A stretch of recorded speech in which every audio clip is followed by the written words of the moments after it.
Assalamualaikum warahmatullahi wabarakatuh.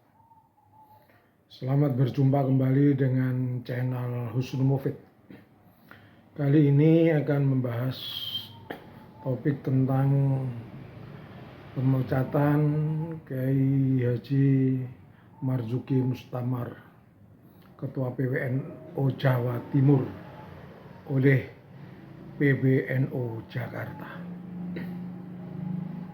Namun terlebih dahulu saya akan memperkenalkan diri bahwa nama saya adalah Dr. Husnul Mufid, MPDI, pemimpin redaksi media online menaramadinah.com, Ketua Takmir Mushola Al-Hilal Surabaya, alumni Universitas Negeri Jember FKIP Pendidikan Sejarah, dan alumni Magister Konsentrasi Pendidikan Islam S2 IAIN Sunan Ampel, Surabaya. Pemirsa yang saya hormati, bahwa pada kali ini saya akan membahas tentang sejarah pemecatan di tubuh NU. Apakah ada sejarahnya PBNU memecat PWNU atau memecat sama orang-orang NU? Baiklah, terlebih dahulu saya mengungkap bahwa NU didirikan pada tahun 1926 di Surabaya. Didirikan oleh Kiai Haji Hasyim Asy'ari bersama para kiai-kiai. Ada Kiai Bisri Samsuri, ada Kiai Muhammad Fakih, ada Kiai Hasan Gipo, ada Kiai Wabas Bola, dan banyak kiai-kiai yang lain. Pada awal berdirinya Jam'iyah Nahdlatul Ulama ini, anggotanya adalah bersifat kekeluargaan. Jadi masih ada hubungan kekeluargaan baik di PB, di PW, di MPC maupun di ranting. Jadi keluarga-keluarga itu ada yang jadi ketuanya, ada sekretarisnya, ada yang jadi bendaharanya. Karena pada waktu itu tidak banyak orang luar yang ingin menjadi Jam'iyah Nahdlatul Ulama. Keanggotaan yang bersifat kekeluargaan ini, baik di PB, di PW, di MPC, di ranting ini, menjadi sebuah kekuatan yang sangat luar biasa. Dari tahun 1926 sampai zaman Jepang pun kondisi Jam'iyah NU tidak ada saling pecat memecat. Kemudian bagaimana pendanaannya dalam muktamar-muktamar itu dibiayai oleh pengurus NU sendiri. Karena pada waktu itu pengurus NU itu adalah para pedagang, saudagar yang mempunyai kekuatan ekonomi yang cukup besar, yang tinggi. Mereka juga berdagang tembakau, bertani, punya lahan yang luas, berdagang kuda, membuat travel ke tanah suci Mekah. Setiap muktamar pertama yang diketua oleh Hasyim Asy'ari dan Ketua Tanfidiyah Hasan Gipo itu dengan kekuatan dana sendiri. mereka adalah saling bahu-membahu untuk urunan.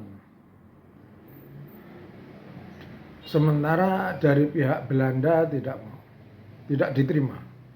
Bantuan dari pihak Belanda tidak diterima. Demikian juga bantuan dari pihak keraton pun tidak diterima, karena pada waktu itu sebagian besar keraton yang ada di Indonesia itu adalah pro Belanda. Nah, kondisi kemandirian ini menjadikan NU semakin kuat. Dalam waktu singkat,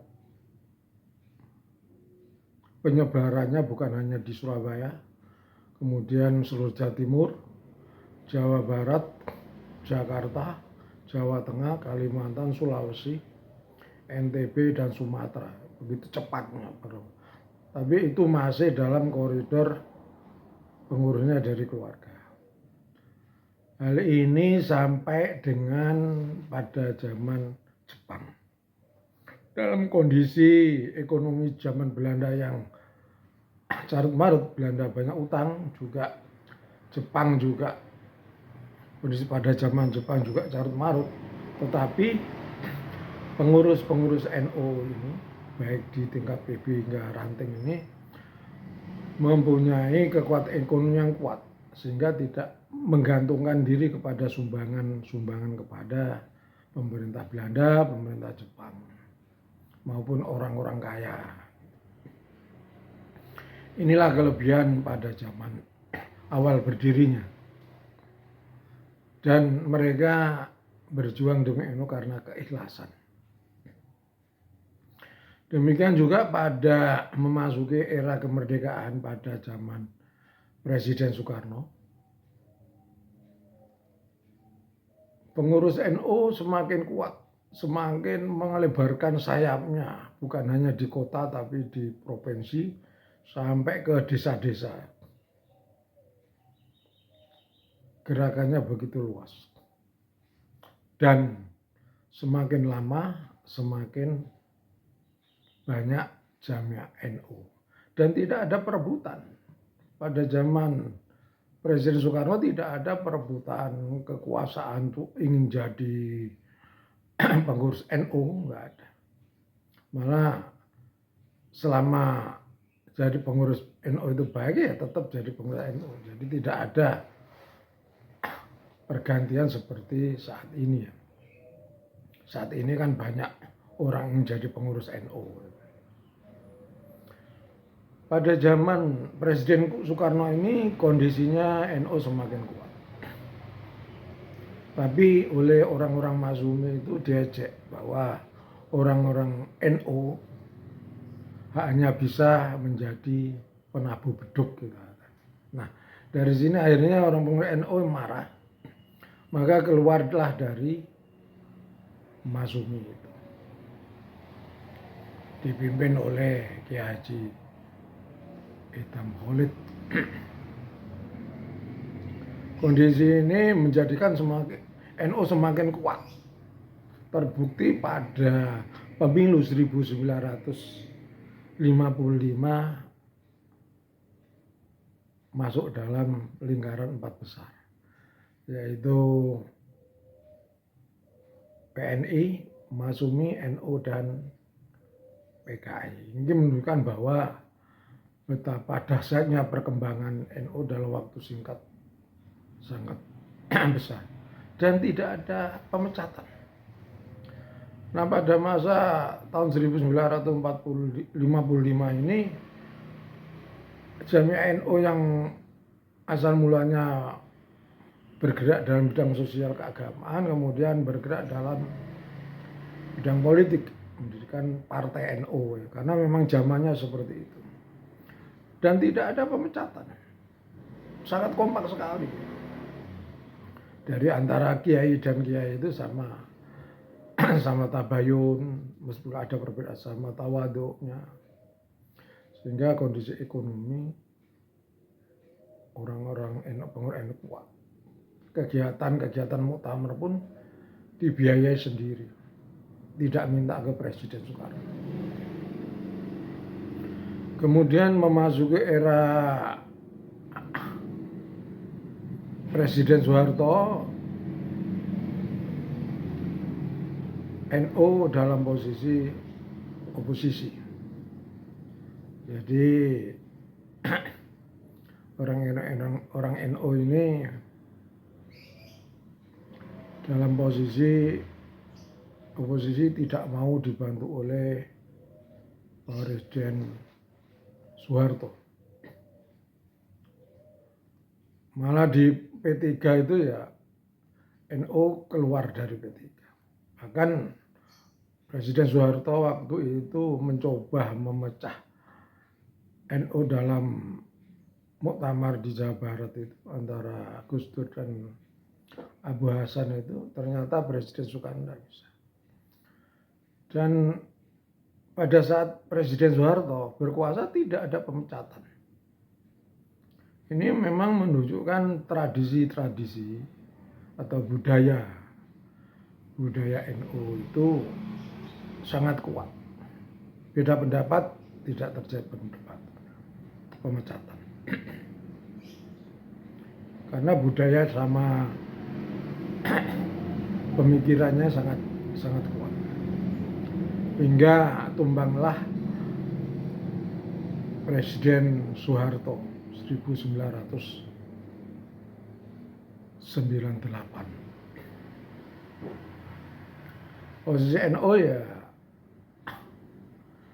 mengalami perubahan pada masa reformasi.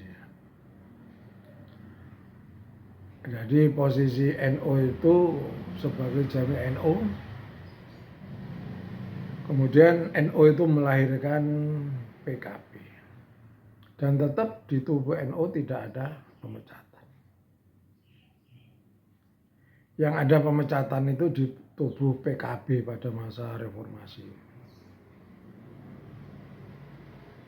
Nah, kemudian pada masa selanjutnya, masa kepemimpinan Kiai Haji Yahya Kholil Stakuf dan sekjennya Gus Ipul, ini ada pergeseran tradisi, ada pergeseran budaya, bukan peradaban ya. Kalau peradaban itu dalam bentuk bangunan, kalau budaya itu dalam bentuk pemikiran. Kalau tradisi itu sebuah kegiatan nyata dilakukan terus-menerus. Jadi sebenarnya apa yang disampaikan Kiai Haji Yahya Kholil Stakuf, peradaban di abad kedua itu sebenarnya dalam bentuk bangunan, bukan pemikiran. Kalau membangun pemikiran ya namanya budaya. Ini dalam mata kuliah ilmu budaya dasar itu dijelaskan seperti itu. Sementara di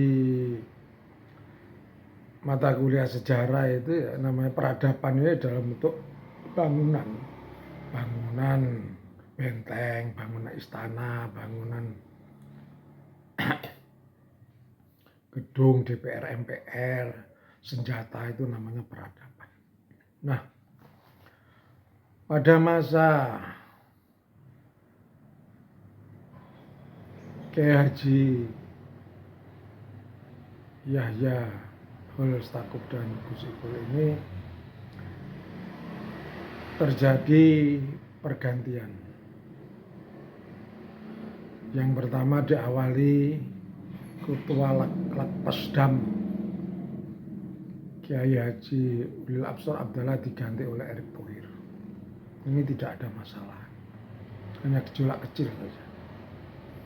Kemudian adanya bendahara NU dari PD yang terlibat korupsi.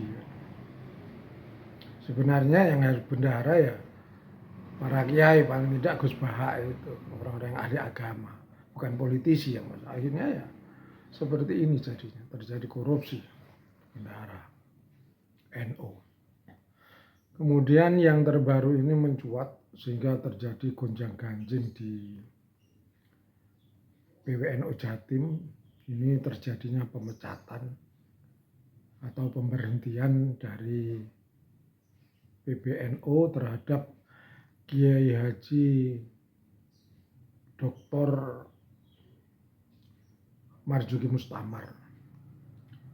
Nah, ini pemerintahan ini menjadi perlawanan balik. Banyak pengurus-pengurus di Jatim ya menolak pemecatan. Banyak penggemar media sosial. Dari pemecatan ini terjadi pro kontra, ada yang mendukung pemecatan, ada yang tidak. Sehingga kantor PWNU sekarang ini banyak ucapan selamat mendukung Kiai Mustamar dari pemecatan. Di situ juga ada tulisan bahwa di NU itu adalah mengabdi, bukan untuk mencari hidup. Ini banyak, jumlahnya 20 lebih itu. Ucapan selamat itu banyak sekali. Demikian di netizen di media sosial pun jauh, bahkan 80%. Ini menunjukkan bahwa warga NU tidak sepakat terjadinya pemecatan. Dan ini pula sebenarnya menjatuhkan marwah dari gelar seorang kiai. Kiai kok dipecat dari pengurusnya. Sementara Gus Ipul kan bukan kiai, kan nggak mengajar di pesantren. Juga Kiai Yahya Stakuf juga tidak mengajar di pesantren, bukan. Yahya Stakuf dan Gus Ipul kan sebenarnya kan alumni HMI. Nah, ini sebenarnya ada pemikiran yang berbeda. Seandainya mungkin Yahya Stakuf dan Gus Ipul itu dulunya dari PMI, tentunya tidak akan melakukan pemecatan. Karena dulunya kader HMI, di mana kader HMI itu kan ya sering terjadi pemecatan antar pengurus ya. Mungkin ini budaya itu masuk ke dalam tubuh NU. Pemirsa yang saya hormati, dengan demikian bahwa sejarah pemecatan di dalam tubuh NU itu ya terjadi pada saat sekarang ini, era reformasi, pada kepemimpinan Kiai Haji Yahya Stakuf dan Gus Ipul. Saya sendiri selaku warga Nahdien, juga aktif NU juga di Banom NU, menyarankan kembalikan saja posisi Kiai Haji Marzuki Mustamar sebagai ketua PWNU. Karena nantinya masa jabatannya kan akan berakhir. Ini jalan utama sebenarnya. Sebenarnya jabat Kiai Haji Marzuki Mustamar ini sebenarnya sudah berakhir, cuman diperpanjang. Oleh karena waktu yang tidak begitu lama ini ya jalan satunya untuk meredakan kontroversi di Jami' NU Jawa Timur dan Indonesia, maka saya menyarankan sekali lagi Kiai Haji Yahya Stakuf yang saya hormati dan Gus Ipul yang saya hormati untuk mengembalikan posisi Kiai Haji Mustamar, Kiai Haji Marzuki Mustamar. Dengan kembalinya beliau di kepengurusan PWNU, maka marwah gelar kiai akan kembali berjaya, kembali memiliki kekuatan spiritual yang tinggi. Tetapi kalau masih tetap dipecat atau dicopot, maka akan terjadi pro kontra pada masa tahun politik ini. Mengingat posisi NU sekarang ini posisinya sebagai mendukung. Banyak pengurus NU yang menjadi relawan pengusung capres-capres, 3 capres itu kan. Salah satunya adalah ya Haji Habib Lutfi itu jadi tim suksesnya Prabowo Gibran. Demikian di Paslon 03 juga ada. Paslon 01 juga ada. Nah, seharusnya pada posisi ini NU ini harus menggunakan politik kebangsaan sebagaimana yang didengungkan oleh Kiai Haji Said Akil Siraj, ulama kita yang sangat kita hormati seperti itu. Demikian yang bisa saya sampaikan, pemikiran saya sebagai aktivis NU, sebagai sejarah yang mempelajari sejarah NU, karena saya 10 tahun belajar ilmu sejarah baik di S1 maupun S2. Semoga NU pada saat ini tetap jaya, tetap menunjukkan sebagai organisasi Islam yang benar-benar memiliki kewibawaan yang tinggi. Wallahul muwaffiq ila aqwamit thoriq. Wassalamualaikum warahmatullahi wabarakatuh.